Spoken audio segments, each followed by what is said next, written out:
All right, if you'd like to ask questions, keep them short and to the point, please. You said that the ads the world puts out to us all the time drive us into these, in other words, we understand things badly, and that we can begin to put out ads in a new way. What are some of the ways that we can allow truth to advertise? It's so simple. You make a practical experiment with actual advertising out on the highway or in the magazine or on television or radio. You look at an ad, and at the same time you look at it, you look back toward yourself and see what your actual reaction to it is. If you either hate the ad or love the ad, you are reacting to it instead of intelligence. Intelligence can see the ad without having any agitation, either pleasurable or adverse, because there is no message coming from you to the ad and back and forth. You see? You see the ad and you know that it has nothing to do with your true values in life. You're not getting excited over having that new automobile. You already have the world. And I'm not getting philosophical generally. I'm giving you a fact. How can you get excited over a mere physical object when you already have eternity inside of you? So you look at an ad and you understand everything about it. You understand how you used to fall for them because a part of you was so desperately saying to the world, give me something to fulfill me, give me something to excite me, give me something to take away my loneliness. And you saw that it didn't work. You spent all that money, and you bought all those cars, you took all those services, bought all those services, and nothing happened inside. So you went through this long, hard, but beautiful and really enjoyable process of letting truth change your inner nature. Now you see everything in the world in a different way. You see yourself starting, just to start with, in an utterly different way. You're not at all who you thought you were, and aren't you glad? You're not at all this person that had to go around straining to have people accept you and like you. You lived that way so long, you got utterly tired of it. But anyway, the project for you is to just look at all advertising and see how it appeals to ego interests. And if you can even see that, that will begin to cut off its power to control you, to influence you, to make you buy, make you spend your money wrongly. I would make just an estimate, pulling one out of the air, that 90% of all money that is spent unnecessarily. But remember, this is a conspiracy in which both buyer and seller are in on the conspiracy. If you just spent your money for the essentials of life, food and a roof over your head, necessary things, and other things that you enjoy, there's nothing wrong with having the right kind of recreation and entertainment. That's a part of life too. You would save 90% of your money. Why don't you start today to begin the saving process? And you can do it by being free inside yourself. Then you won't fall for the ads. You won't let them influence you. When you see that the world has nothing to give you, do you ever listen to its offers anymore? You don't. Your mental tuning that we talked about earlier has become so fine, so clear, that you can tell the difference between the voice coming from the level of this world and the voice coming from way up there. And it becomes your beautiful pleasure to just walk around during your day, whatever you're doing, to be in tune with this voice, and it will tell you everything to do, even in the simple, practical affairs of life. Buying, as we just talked about. Keeping your life right, and it will guide you in every area. There are no exceptions. Where are you having a problem? With another person, with your own thoughts, with sex, money, whatever. Wherever you have a problem, that problem can be solved if you cease seeking solutions from the world that caused them. And your inside world is part of the cause. Because your inside world wants to believe that there's something in the outside world that will confirm it and say, I am right. If you can dare to be wrong, can you do that much? Can you dare to just be wrong about everything? Not little things, big things, everything. Your whole life has been wrong. What a shock. Oh, what an awakening shock. You go through the pain and the horror of seeing that all your life you've been a little machine playing a phonograph record inside your mind. You go through the shock of that. Beyond that shock is eternal salvation. Now, if you want to know what I am talking about, find out for yourself. I said earlier, don't try to be confident, lose confidence. Don't try to find faith, lose faith. You see, so many billions of people go around in this world talking about faith and confidence and goodness, and they're very vicious human beings. Can you see that you use good words to hide a bad nature? Will you go through that shock that you don't know what you're talking about and you never have? You're all a big bluff, a big fake.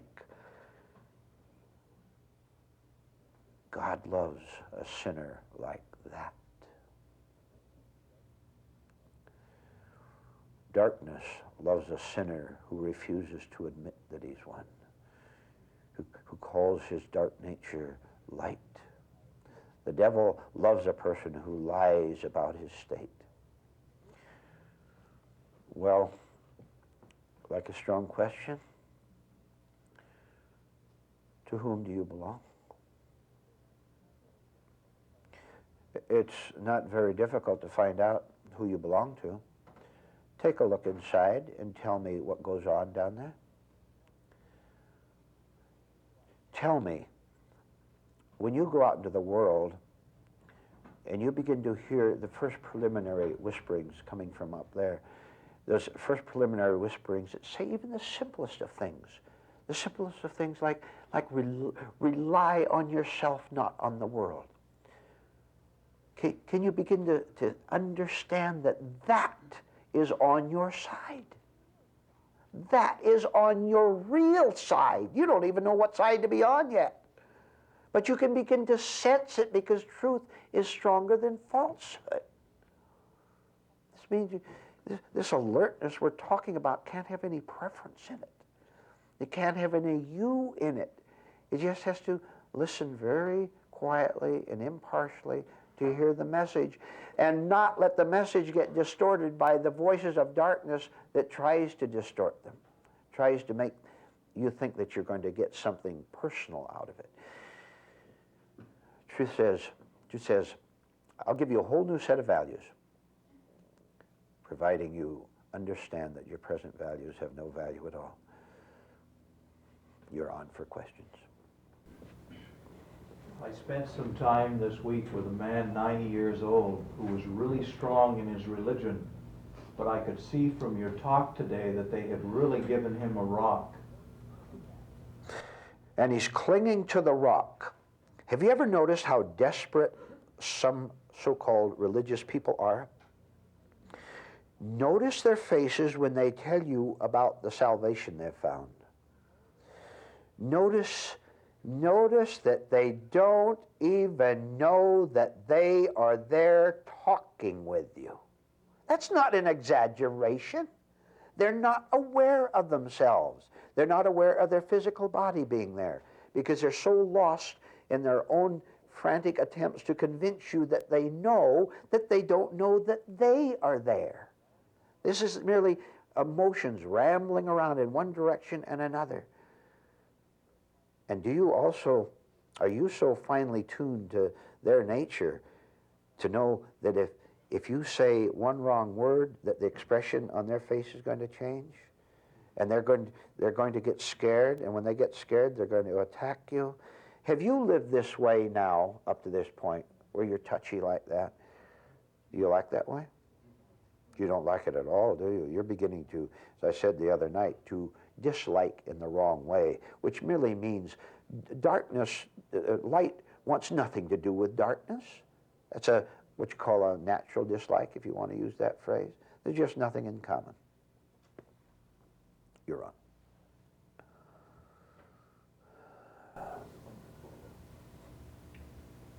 The practicalness of this teaching doesn't just save us money, as you have shown us, but time and energy. We can save so much just by letting ourselves be led. All that energy that we've been wasting can go into two legitimate areas. One in our further inner development, more light, and in the practical affairs of the world. You go down to your office or in your own business, wherever you are, you'll triple your efficiency, 10 times even. You'll be able to spot little things where you've been wasting your energy, wasting your time. And here's an exercise to start with. Take a piece of paper, blank piece of paper, take a pencil, and just write down. Don't try to be too exact because you're still thinking and comparing and working things out. Write down a number of tasks, duties that you are now doing that you suspect you may be doing them compulsively because you think you have to, or it's simply a habit. Write them down and see which one of them, these activities, you can actually cut out. Don't leave anything out. Get it down there, because maybe a certain bad habit of wasting your time talking with neighbors or something like that, if you start to put that down, the false part of you that gets pleasure in escape may not want you to put it down. So you put everything down, get it down there, and then you go over your list periodically. Make a longest list as you possibly can, 50, 100 of them. And you can do it with the simplest ones, your daily physical habits. Maybe I could even walk from the parking lot to my office a shorter way. Try ways to be efficient, to be direct. Now this is going to go against our habit of wanting to do things the hard way, because there's a certain value in being confused. If I'm confused, I won't have to face what I don't want to face.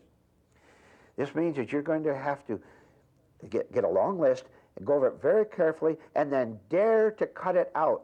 At first it will fight you, and then after you finally see the uselessness of it, you'll say, thank heaven I began using right ideas to build a right life. You can do that endlessly. You may have a little habit, a big habit, that you have been practicing for 30, 40, 60 years, and be prepared for the shock. Have I been wasting my time for all those years in making that telephone call, which I thought made me a nice person, which I thought was my duty? Oh, what relief you're going to have when you cut all these foolish, unnecessary things out. You are under invisible tyranny that you know not of. I am telling you that. Now, you just have an exercise for exposing it. You take this list over months, over years, and gradually cut it out. And be prepared for the displeasure on the part of a lot of people who are using you, and you are using them, who are using you but are no longer going to be able to do that. This is all called learning to live your own life. This is all called getting your own world back. This is called doing in the right way what you really want to do, not what your neurosis demands that you do. Look at your resentments, and you track back that resentment to where you're doing something because someone expects you to do it, and you don't want them to expect you to do it, but you can't, you don't know what to do about it. Do something about it, starting with you, not with them. How can anyone have any kind of authority or domination over you unless your own mind thinks that they have it? You think they have tyranny, and that creates the tyranny. But it's false. It's made of paper. This list will free you of yourself. It's the only problem you have. You have no problem on this earth but your own ignorance, your own laziness, your own refusal to work as God has instructed you to work, to evolve, to grow, to be different. And you're on for questions. Speaking of resentment, there are days when it seems that I experience nothing but frustration, a feeling of being thwarted, and resentment. Would you talk a little bit about that? Why do I feel so frustrated? That's because, first of all, let's start at the very beginning. It's become a habit with you, a nice, comfortable habit in which you refuse to break the pattern of going into resentment when you feel oppressed, someone imposes on you, someone charges you extra money for something. It is simply an unconscious habit, and you are too lazy to go against it, to do the opposite. Now, I don't mean the opposite of going to a false smile or something like that when someone takes advantage of you. The opposite, the true opposite, simply means for you to not do what you always do. Now there, I said it, there it is. Don't ask for anything more. Don't do what you usually do, but you can't stop doing what you usually do until you know what you usually do. And how do you know what you usually do? You look, you watch, you're sensitive. You're talking with someone during the break, and you watch your little reaction to the fact that they made you walk around the table, made you go the long way, and while they took the short way. Do you see the little bit of resentment? And someone that maybe you had a little problem with before anyway, and so you like that feeling of resentment. I have a right to be resentful, and all the whole madness of it. Can't you see the little bit of resentment, which is nothing but a bad habit of saying, mighty me had to go the long way, and she or he went the short way. And then you go into your song and dance on stage, your hat and cane, right? How persecuted I am. You sing your little song. What a terrible world this is. Nobody loves me, and I don't blame them. It's a habit. It's an unconscious habit. Now, I leave it with you. Don't ask for further explanation, because that is your further evasion of what you have to do. You have to be alert all the time. So when you see little incidents like the one I just mentioned, you know that your old mechanical, lazy nature has taken you over again. There it goes again, taking me over because the sentry was asleep. Wake up the sentry, keep him awake. And that sentry will keep you from being pained by living with you. Not much fun living with you, is it? All of you listening to me, watching this, you're not much fun to be with, are you? You go out to a movie and you say, that wasn't a very good movie. You go out to a picnic, it was a dull picnic. What about dull you? Some of your greatest fears are going home and entertaining yourself. What a terrible, boring performance you put on. And have you ever noticed that the script never changes?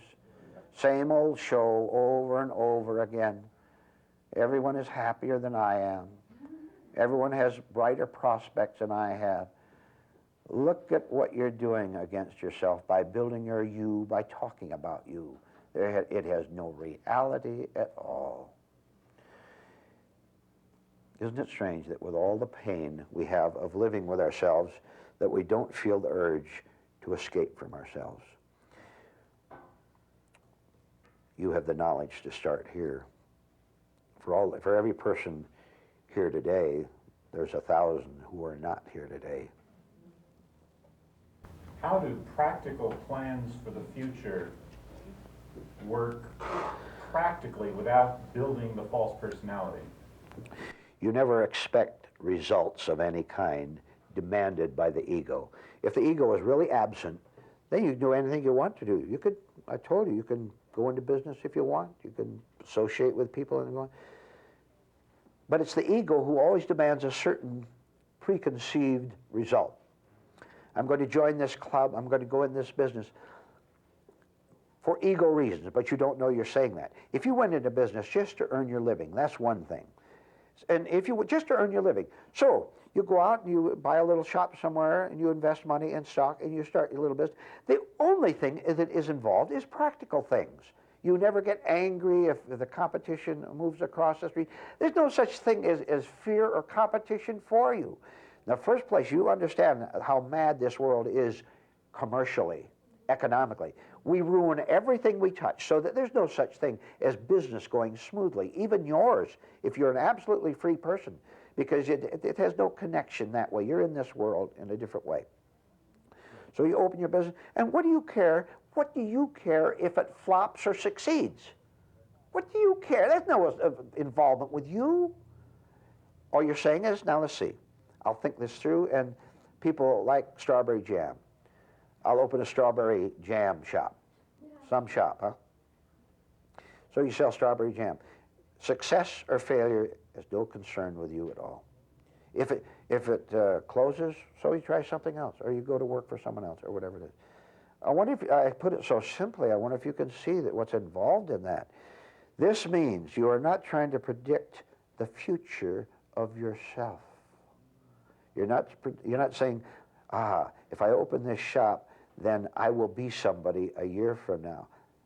If you do that, you're going to be angry at the competition. You're going to be worried whether you fail in your business or not. You know, what a beautiful world it becomes out there. What a beautiful world it becomes out there, and an untroublesome world when the world is beautiful in here. Now, don't think you now have a beautiful world, any of you. The beautiful world does not belong to the human mind. It belongs to something else, and I think you know who that is. What's it take for us to understand what are true values and what are false values? I've explained that before, and I'll do it again. See what a false value does to you? Are you worried? Are you strained? Then you have false values, and you're doing just what we talked about. You're trying to predict a better future for yourself. But the prophet who predicts a better future is already in a bad position, so this bad position will duplicate itself. The prophecy will come true. What you really are is making the prophecy, and that prophecy will come true because it's merely a repetition of the old ways. About not caring about results. It's easy to deceive yourself and think that you no longer care about the results when actually all you've done is hide that. So first you have to see that you really do care, or you really do want a certain result. You can forget results utterly, entirely on both the spiritual and the material level. Forget them entirely. Who wants results? See, listen to this. In truth, with a capital T, there is no time. There's no me opening a shop on Monday and seeing what the results will be on Friday, opening it in January and see what the results will be in December. There is no time involved in reality.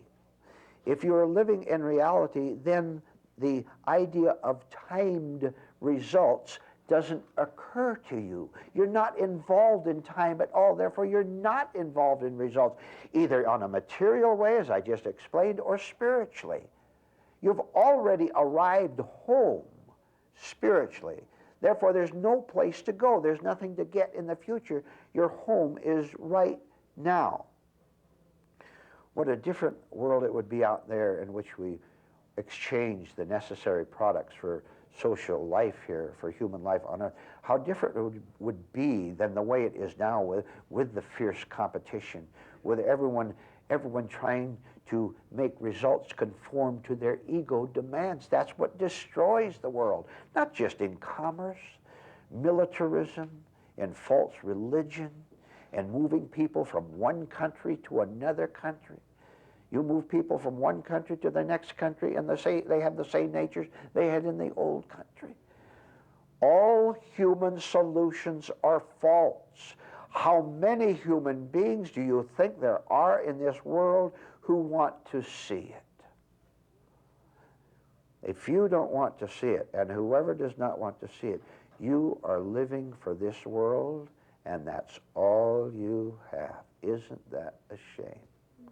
Isn't it a shame that all you did with your life here on earth was to become a millionaire?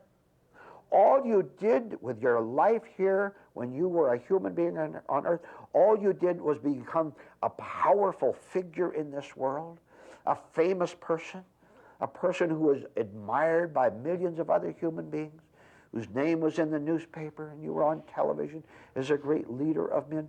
What a shame that all you achieved while you were here on earth was wealth and power. What a shame that that's what you left this world with. You can leave this world with eternity, not with time. You willing to work? You willing to say, I give up pretending that I already have the answers? Look, you are seen through. Don't try to kid me. You are seen through. Now, isn't that nice? No, not to your ego. That's scary that someone is seeing all your little trickery that you've concealed inside. Beyond, I said it before, beyond your fear of people seeing through you and you seeing through yourself, beyond that and above that is the absolute freedom that your deep, deep spirit yearns for. Will you go through it? Will you do what is necessary? We'll show you in this room how to go through it so you won't get lost. We'll help you. We'll guide you. Now, do you want the guidance of truth, or do you want the guidance of the world that has led you astray every time you ask for help?